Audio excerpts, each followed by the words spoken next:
여러분 안녕하세요. 서정표입니다. MBN 유튜브 나는 정치인이다. 이번에도 특별한 게스트를 모셨습니다. 이번 탄핵 국면에서 윤석열 전 대통령의 이 탄핵 반대에 가장 앞장서신 분이기도 합니다. 5선 중진 의원이신 나경원 국민의힘 의원님 모셨습니다. 안녕하세요. 네. 와주셔서 감사드립니다. 오시는데 어떠셨어요? 뭐 괜찮았습니다. 저 오늘 뭐 일정이 제가 이제 대선 후보, 대선 경선 후보 등록을 하지 않았습니까? 그래서 네. 정말 살인 같은 일정을 소화하고 있다. 이렇게 요즘 가장 말씀드리겠습니다. 바쁘신 분 중에 한 분이세요. 네, 예. 저 이번 그 비상계엄 그리고 탄핵 국면에서 저는 의원님의 놀라운 모습들을 많이 봤습니다. 가히 여전사의 모습을 봤거든요. 네. 왜 이렇게 옛날과 비교하면 상당히 과격해지셨는데 뭐 이유가 있으실까요? 그 저의 본질입니다. 본질이다. 왜냐? 네. 사실은 이제 이 탄핵 국면에서 저는 그 탄핵 국면에서 대한민국의 헌법 가치가 한 단계 성숙했으면 좋겠다라는 네. 생각을 했습니다. 왜냐하면 우리가 이 막 복잡하고 혼란할수록 우리의 헌법 가치가 잘 지켜져야 된다고 생각을 했는데요. 공수처의 수사 문제라든지 그동안 또 민주당이 의회를 흔들어서 결국은 뭐 30번째 탄핵에 이르기까지 뭐 그 당시에 어마무지하게 탄핵을 계속했죠. 그래서 30번째 줄 탄핵이다. 있냐 없냐 막 이렇게까지 할 정도로 뭐 감사원장, 뭐 국무총리 전부 탄핵을 했어요. 법무부 장관에 이르기까지 이런 걸 보면서 나라가 혼란스러워도 법치 이런 뭐 적법 절차 이런 게 잘 지켜지지 않으면 결국은 이건 뭐냐? 우리 개인들의 권리가 침해될 수 있기 때문에 네네. 이런 걸 좀 지켜보고자 나라가 많이 외쳤습니다. 비정상적으로 돌아가고 있었고 국회가 입법 폭거로 비정상적인 상황이 되니까 과격해질 수밖에 없었다라는 걸로 받아들이면 될까요? 뭐 이렇게 이제 그럴 때일수록 그런 걸 잘 듀 프로세스 오브 로우를 강조했는데 해야지 우리가 한 단계 업그레이드 되는데 결과적으로 그런 부분이 그냥 유야무야 되기도 해서 네. 정말 아쉽다는 생각이 들고요. 사실 국회 폭거는요, 작년에 국회에 들어오고 나서 이렇게 정말 이렇게 민주당이 국회를 마음대로 할 수 있을까. 이재명 대표가 본인들 당도 마음대로 했는데 그래서 뭐 반명 비명 후보는 다 공천 안 주지 않았습니까? 그렇죠. 무자비하게 비명 행사라는 말이 나왔죠. 네, 비명 행사, 네. 무자비한 일종의 보복 정치를 했는데 국회에서도 똑같은 거예요. 국민의힘은 뭐 회의 일정을 잡는 것도 합의하는 것이 없죠. 의안 올리는 것도 합의하는 것이 없죠. 국회에서 일방적으로 본인들이 통과시키고 싶은 법안만 통과시키는 그런 국회가 된 걸 보면서 야, 이제 이렇게 되면 대한민국은 민주주의, 자유민주주의라는 건 괴멸되는 것 아닌가 하는 그런 아주 절박함이 있어서 제가 탄핵은 반대하자. 네네. 탄핵을 해서 또 조기 대선을 하는 것은 이건 국력 낭비다. 그리고 그래서 이 우리의 법치 자유민주주의가 흔들릴 수 있다. 그래서 강한 투쟁을 그래서 이제 했습니다. 의원님을 오랜 기간 취재해왔던 저도 그렇고 다른 이제 국회 기자들이 보면 상당히 이번에 좀 더 열심히 뛰신다 이런 느낌을 많이 받았고요. 그래서 드럼통에 들어가신 건가요? 드럼통 하면 저 커뮤니티에 아니 뭐 저희의 이제 우리 캠프에 네. 젊은 우리 보좌진들이 제안을 했는데요. 네. 이제 젊은 보좌진들이 그 얘기를 해주더라고요. 네. 이 30, 40대 젊은 사람들 사이에서는 네네. 이재명 후보를 드럼통이라고 분류한다, 부른다. 그래서 뭐 30, 40대들끼리는 야 이제는 이재명이라고 안 하고 드럼통 주식 사야 되는 거 아니야? 막 이런 얘기도 한다고 그런 얘기를 들었는데 결국 그 드럼통이라는 것은 아시다시피 이재명 후보가 관련된 여러 가지 사건에서 네. 많은 분들이 유명을 달리하기도 하고 이런 걸 보면서 네네. 그 신세계라는 영화의 보셨어요? 드럼통 저는 그 영화는 안 봤습니다. 그 영화는 안 보셨지만 그 장면은 보셨어요? 저는 말로만 나중에 한번, 들었습니다. 네네, 나중에 그러니까 보시면은. 그걸 연관시키면서 드럼통이라고 네. 부른다고 네네. 하더라고요. 그래서 아 그래 국민들이 이재명 후보에 대해서는 이런 무서움, 공포감이 네네. 있겠구나. 근데 그런 뭐 정치 보복하고 비명 행사를 만들었던 이재명 후보가 야, 지금 국회 권력, 그러니까 당의 권력 다 잡았죠. 네. 국회 권력 다 잡았죠. 이제 대통령이 되면 야, 대한민국은 얼마나 무서운 대통령의 네네. 대한민국이 될까 하니까 그래서 제가 드럼통에 굴복해서는 안 되겠다. 제가 그런 위로 올라갔습니다. 그 서두에 왜 이렇게 과격해지셨냐라고 질문을 드린 이유가 있는데 저 단연간 제가 의원님 대표님 원내대표 하실 때부터 계속 네. 취재를 해왔잖아요. 중도 보수에 상징하면 의원님이셨어요. 네. 어떻게 보면. 근데 이번 전국에서는 잔다르크와 같은 면모도 보이셨고 해가지고 그런데 혹시 그게 이걸 지역구에서는 어떻게 봅니까? 물론 좋아하시는 분들도 있고 안 좋아하시는 분들도 있고요. 네. 중도 분들을 잃는 거 아니야 이런 얘기들도 하시죠. 걱정되는 그러니까 이제 부분이잖아요. 근데 저는 이렇게 생각을 합니다. 중도라는 분들은 이제 정치적으로 어떤 특정 정당에 대한 네. 편향적인 생각은 없으신 분들이거든요. 그러니까 이 선호가 없으신 분들이기 때문에 이 중도 분들에게는 정말 어떻게 보면 그분들은 더 우리 국가 국민에 대한 나의 삶에 무슨 변화가 있을까 이런 걸 많이 보시고 또 그분들하고 얼마나 공감해 주냐인데요. 드럼통은 30, 40대들이 많이 공감하는 것 같은데요. 네, 그래서 맞습니다. 여전히 네. 저는 뭐 또 물론 이렇게 이 가치와 체제를 얘기할 때 네. 왜 중도는 좀 싫어하지 않을까 이런 생각하지만 또 많은 분들이 공감하실 또 정책들로 저는 충분히 그분들의 지지를 받을 수 있다고 생각하고요. 드럼통은 어제 보니까요. 네. 진짜 이재명 후보가 요새 말로 그러죠. 긁히긴 긁혔나 보다. 긁히긴 긁힌 것 같습니다. 그래서 어제 바로 뭐라 그러냐면 정치보복은 없었다 이런 얘기를 정치보복 없었다는 얘기가 드럼통 제 말에 반응한 건가요? 반응을 한 거죠. 그렇군요. 그러니까 긁히긴 긁히고 급하긴 급했고 아프긴 아팠나 보다. 제가 그렇게 말씀을 드립니다. 네, 효과는 상당히 거두신 걸로. 그래서 바로 정치보복은 없었다 그러는데 정치보복이 없긴요. 네. 비명 행사했고 제가 그래서 그래요. 아니 이재명 후보가 대통령이 되면 지금 말씀드린 것처럼 원래 드럼통의 본래 의미도 있고 아까 말씀드린 것처럼 이 정말 이 한 사람의 모든 권력을 너무 많이 가졌을 때 이 공포감 네. 그런 것도 있어서 이재명 후보가 대통령이 되면 드럼통. 나경원 후보가 대통령이 되면 드림통. 드림을 여러분들의 꿈을 실현해주는 드림통이 되겠다. 이거 준비하신 멘트입니까? 아니면 평소에 생각하고 계셨어요? 아니 뭐 어제 드럼통에 들어가면서 한번 생각해봤어요. 알겠습니다. 일각에서는 그 의원님이 약간 우경화 쪽으로 되는 거를 우려하시는 분들도 계세요. 사실. 근데 저는 특히 왜 헌법 가치를 얘기하면 우경화라 그럽니까? 그러니까 그 이제 뭐 이렇게 강성 보수층의 집회 현장에 그 누구보다 새벽바람 맞아가면서 가 계시고 현장에 열심히 가시는 거를 이거 보세요. 네. 아니 대통령을 그 공수처가 저는 아무리 법을 해석해도 제가 이제 법을 한 사람이니까 더 또 분노를 했어요. 그렇죠. 국회를 오래 있었던 사람이니까 의회가 망가지는 거에 분노했는데요. 아니 공수처는 내란죄 수사권이 없습니다.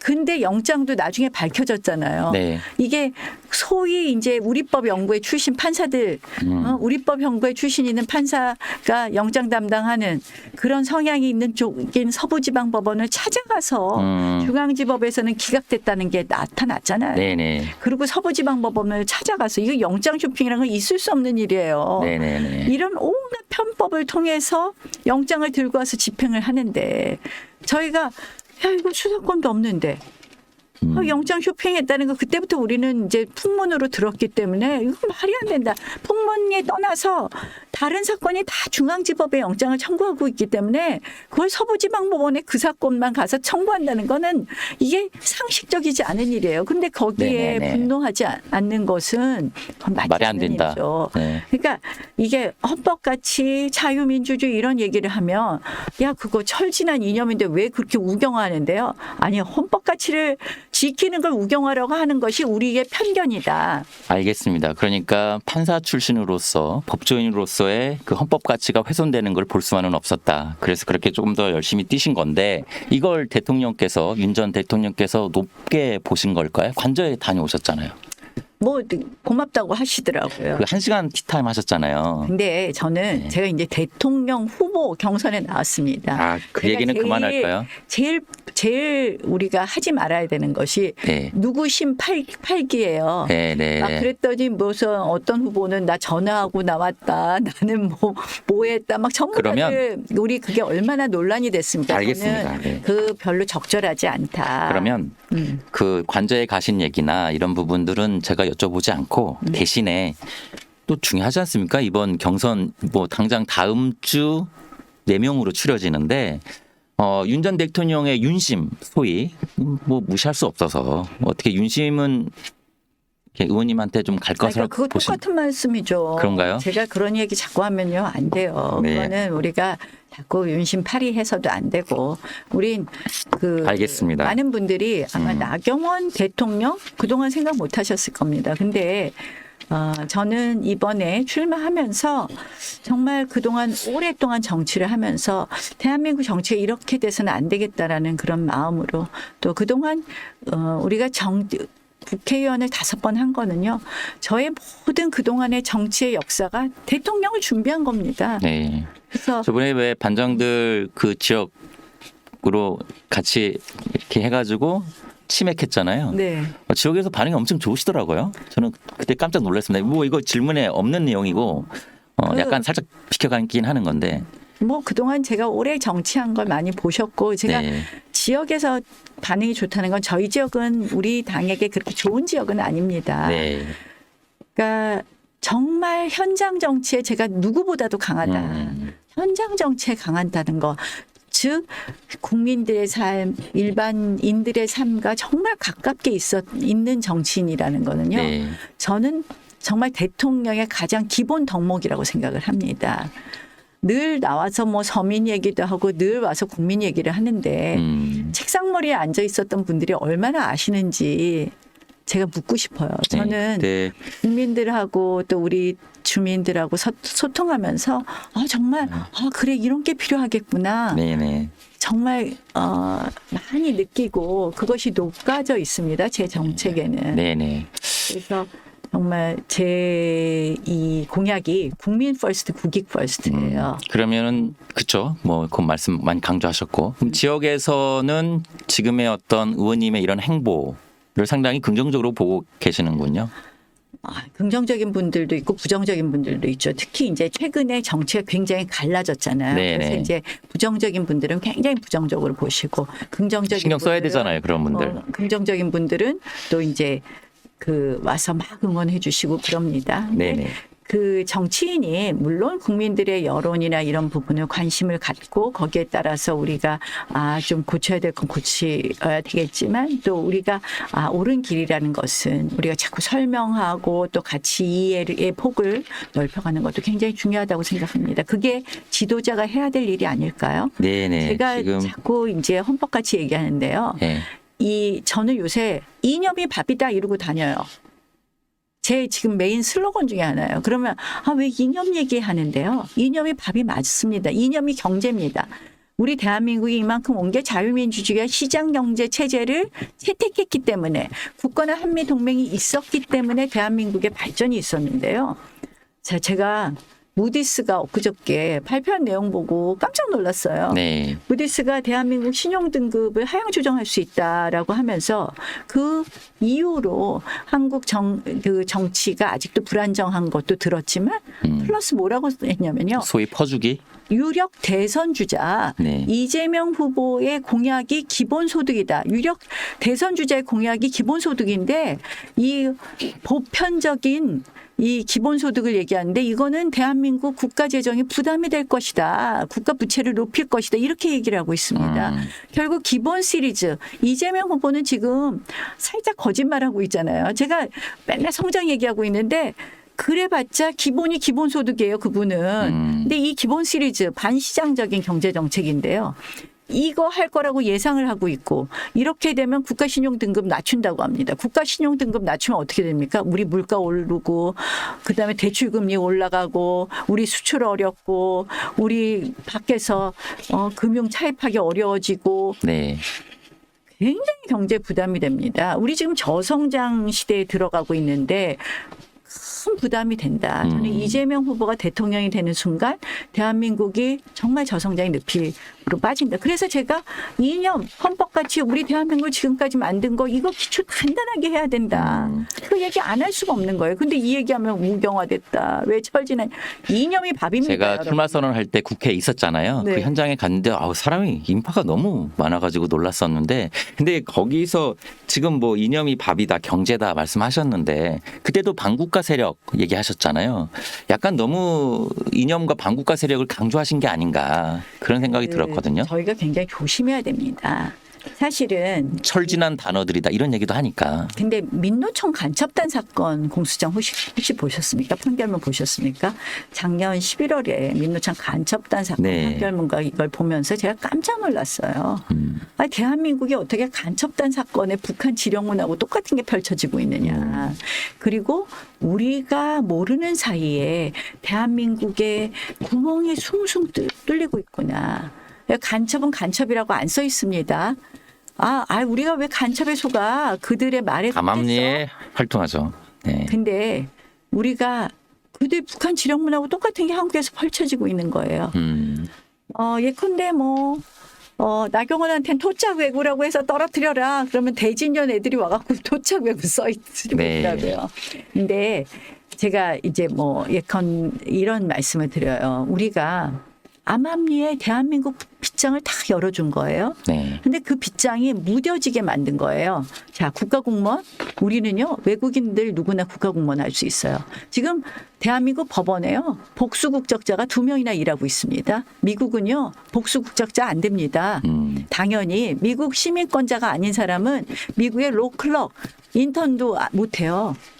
법원에. 자, 국가공무원 다 열어줬습니다. 토지 소유 우리 다 열어줬는데 그래 외국인들이 투자하면 좋겠지 이렇게 생각하면 좋은데 보니까 외국인 부동산 소유자의 2분의 1이 중국인인데 그중에 또 4분의 1이 우리나라 은행에서 대출을 받았어요.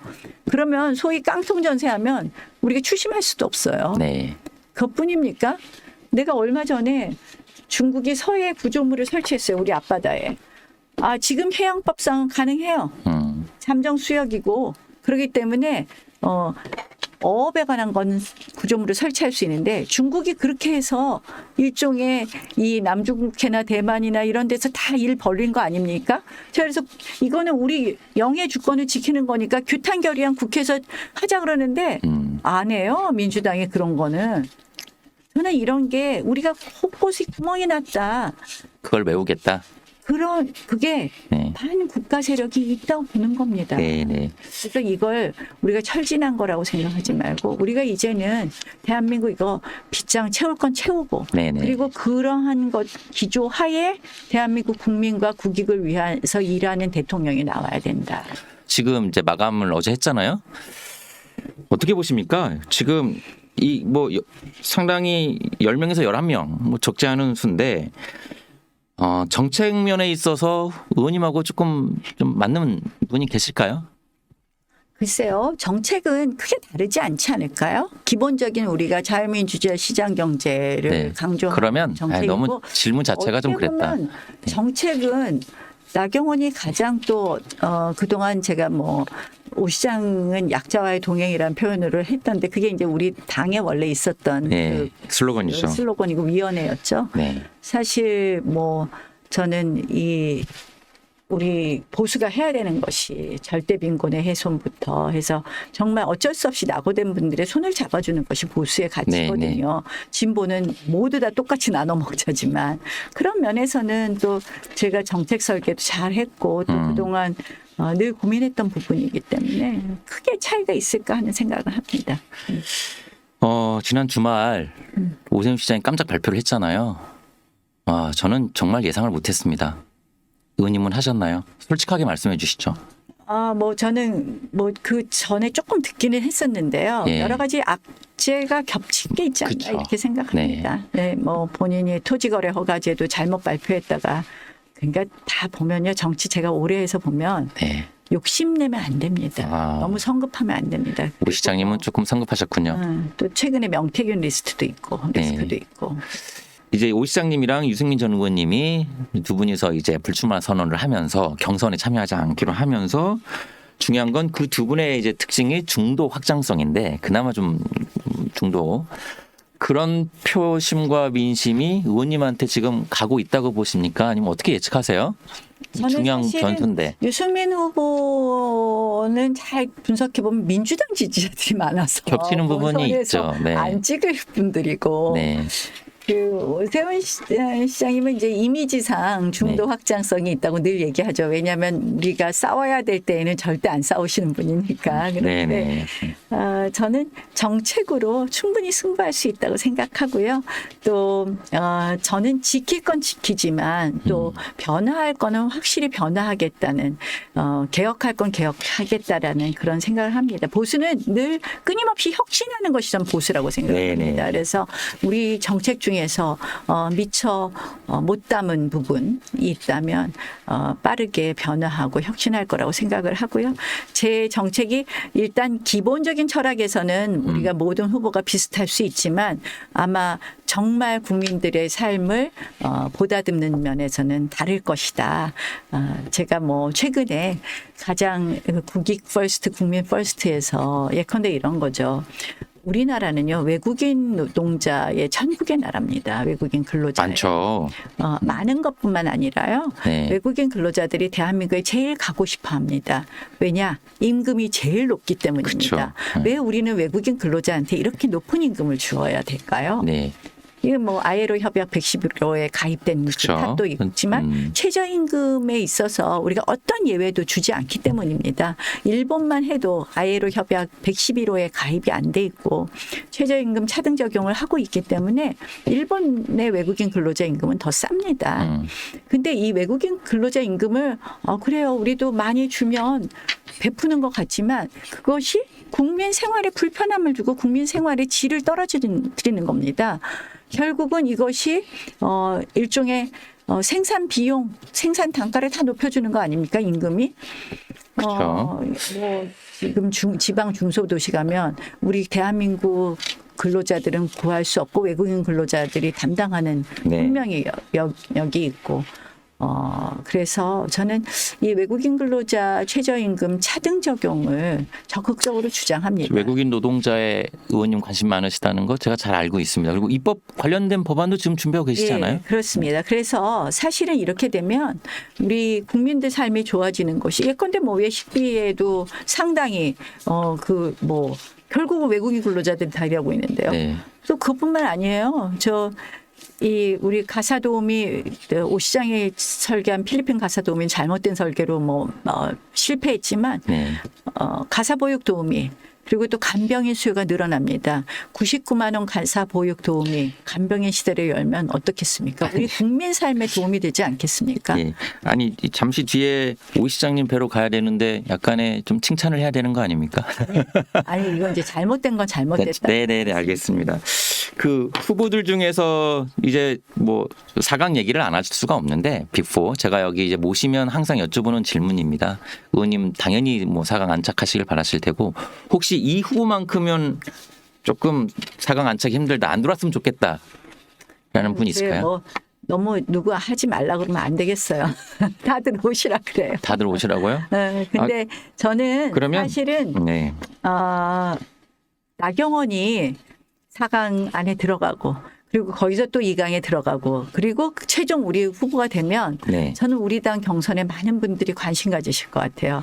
그것이 결국 우리 당 승리에 도움이 되지 않을까 이런 생각을 합니다. 지금 이미 흥행은 충분히 성공하고 있고 저기에 이제 한덕수 대행까지 거론되면서 차출론 얘기 나오면서 지금 뭐 보는 재미가 상당하죠. 그런데 아니죠. 경선에는 관심이 없고 한덕수 대행이 나오냐 안 나오냐만 관심이 있어서 그렇지 않습니다. 그래서 걱정인데요. 아닙니다. 저는 그렇지 않습니다. 우리 경선에서 네. 나경원이 후보 주자인데 이렇게 해서 1등이 된다. 그러면 그게 바로 국민들의 관심을 끌게 되고 그것이 바로 우리 대선 승리의 가장 중요한 견이차가 될 거다라고 네. 확신합니다. 그리고 사실 제가 돼야 되는 이유가 많이 있습니다. 저 민주당하고 싸워본 사람입니다. 이재명 싸울 줄 대표를 이기셨죠. 그리고 이재명 싸울 줄 후보를 알죠. 그 얘기 좀 해보실까요? 이겼습니다. 네. 언제죠 그게? 이재명 후보가 작년 총선 때 네. 개양 후보인지 동작을 후보인지 몰랐습니다. 동작을 얼마나 많이 왔는지 동작에 그렇죠. 8번 왔습니다. 네, 그때 여론조사도 있었죠. 네, 네. 이재명 후보를 이겨본 사람이다. 그다음에 또 뭐냐. 정말 트럼프랑 이제는 통해야 됩니다. 트럼프랑 통하지 않고는 네. 우리 해결할 수 없는데요. 지금 대행도 그렇고요. 지금 뭐 트럼프와 통화하시는 분들도 계시고 뭐 트럼프 측근들이 측근들과 오시면 저를 꼭 만나고 가는데 대행은 이제 총리에 있으니까 지금 대한민국의 국가 원수이니까 트럼프랑 통화를 한 거겠죠. 그러면은 빅보에 안 들어왔으면 좋겠다 말씀 못 하시겠다는 거예요? 근데 왜 한동훈 전 대표하고는 그렇게 싸우시는 거예요? 그게 아니라 네. 다른 게 아니라 이제 이게 참 우리가 아직 정치 경력이 짧으니까 그런 것 같아요. 제가 예전에 미국의 트럼프 대통령 1기에 당선되자마자 미국에 방문을 했었고 네. 그때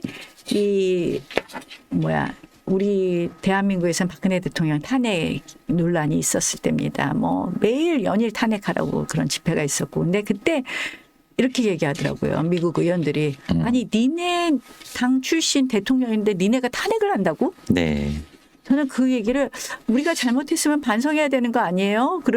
그때만 해도 그런 생각을 많이 하고 있었던 사람으로서 그 얘기가 딱 머리를 때리더라고요. 미국은요 헌정사상 어떤 대통령도 탄핵시키지 않았습니다. 네. 닉슨 대통령이 하야를 했죠. 어떤 막 여론이 불러일으켜져도 자 일단 의회에서 조사해보자. 1년 뭐 2년씩 조사했습니다. 우리는요. 정말 무슨 번개불에 콩국수가 먹듯이 11일 만에 탄핵소추안 막 바꿔가면서 탄핵을 시켜버리고 그다음에 9명의 헌법재판관 이번엔 8명이었죠. 그들에게 모든 운명을 맡깁니다. 이거는 대한민국 국력의 굉장한 낭비라고 생각을 합니다. 그래서 탄핵은 하지 말았어야 된다. 저는 그 부분에 있어서는 정말 특히 지금도 생각에 변함이 없고 네. 근데 이제 한동훈 후보 그 당시 당대표 하면서 뭐 이제 본인이 대통령 된 것처럼도 막 그러고 그런 부분 좀 아쉽다. 네. 내가 계엄했냐 내가 투표했냐 하면서 그렇게 탄핵 선동을 그때 해서 의총 때였죠. 네. 참 너무 안타깝습니다. 뭐 넉달 전에 시간으로 돌아간다면 그런 일은 좀 일어나지 않았으면 좋겠다. 많은 분들이 또 그 부분을 아쉬워하는 분들 계시더라고요. 넉 달 동안 대한민국 얼마나 혼란스러웠습니까. 결국은 잘 이렇게 어떻게 보면 마무리를 해결을 했어야 되는데 이게 거꾸로 갔어요. 자, 빅4 그래서 누굽니까? 빅4? 네.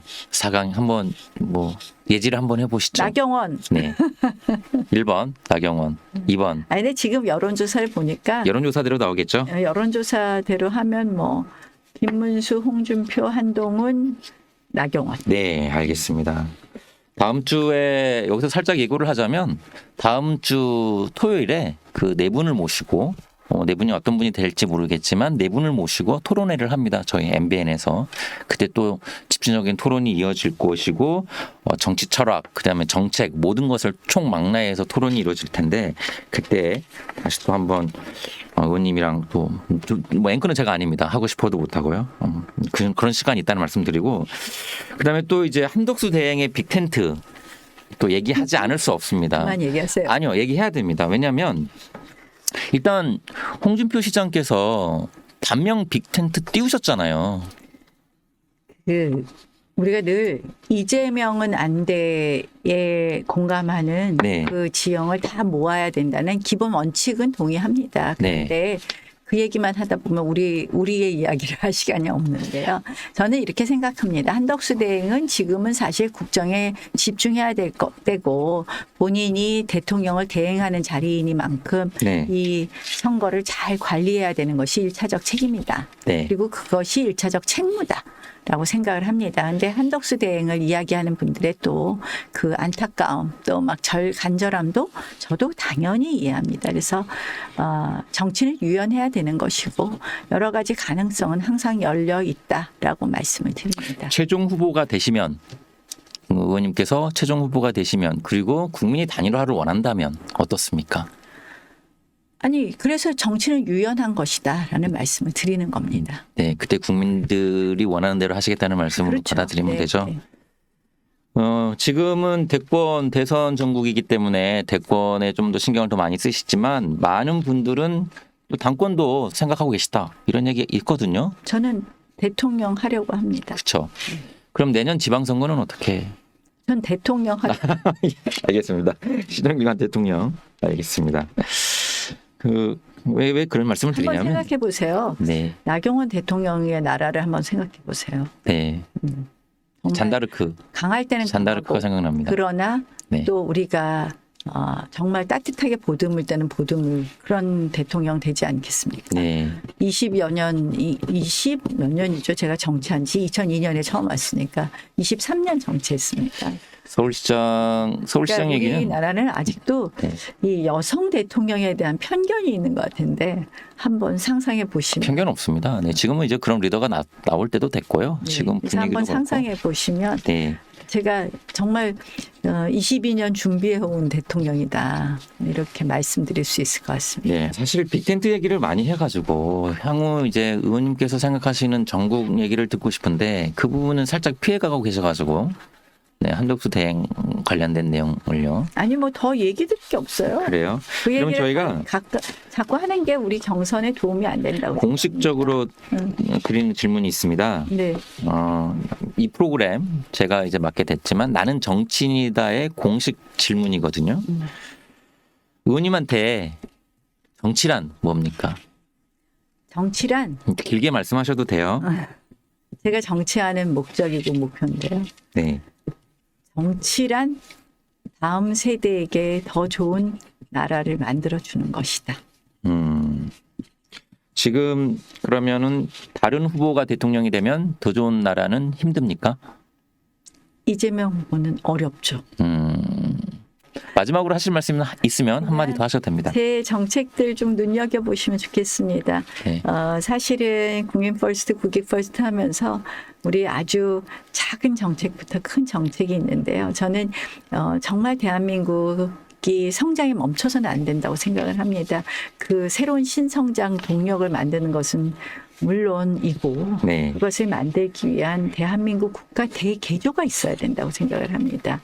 거기서 뭐 노동개혁 뭐부터 시작해서 여러 가지 규제 혁파 이런 것도 있겠지만 또 한 축은 역시 이 저출산 고령 사회를 어떻게 대비하고 어떻게 그나마 좀 완화할 것이냐의 문제라고 생각을 하는데요.